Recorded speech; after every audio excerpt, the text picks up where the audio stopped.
let me give you a little commentary on the Holocaust. The Holocaust is generally deemed to be the worst travesty in human history.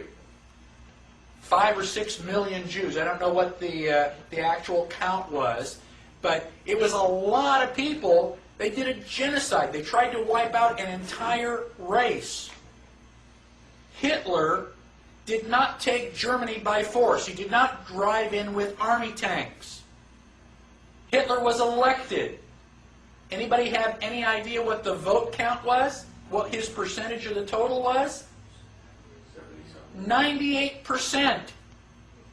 That's just about everybody. Everybody voted for Hitler because he was going to solve all their economic problems. Did Hitler get elected on Monday and start throwing people into ovens on Friday? No. It was a gradual process. The first thing that Hitler did was start to write newspaper articles. Everything that was going wrong was the Jews' fault. They're the ones that caused all these problems. Did the Jews write their own newspaper articles and go, I disagree? Well, not that I can think of. I've never read any newspaper articles that, contradicted any of that. So then the Jews had to wear the Star of David so we can tell who you are. Did they say, no, that's a violation of my privacy. I don't have to tell you whether, I'm Jewish or not. No, the Jews decided, well, it's a religious symbol. We love God. We should be proud to wear the Star of David.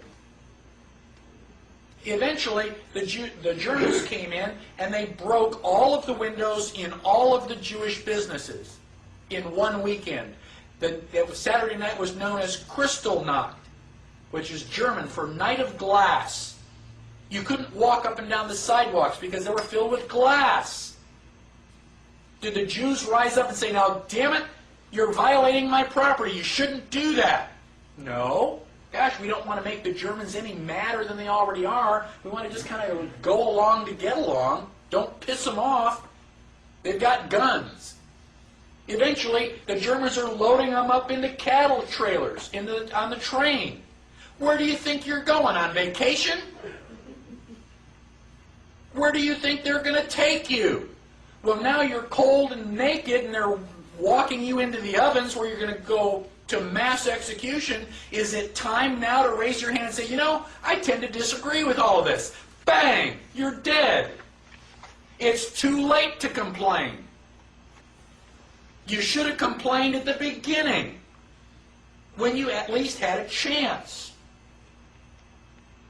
My question to you, and I don't expect you to answer it, just think about it in your head. How bad do things have to get before you do something?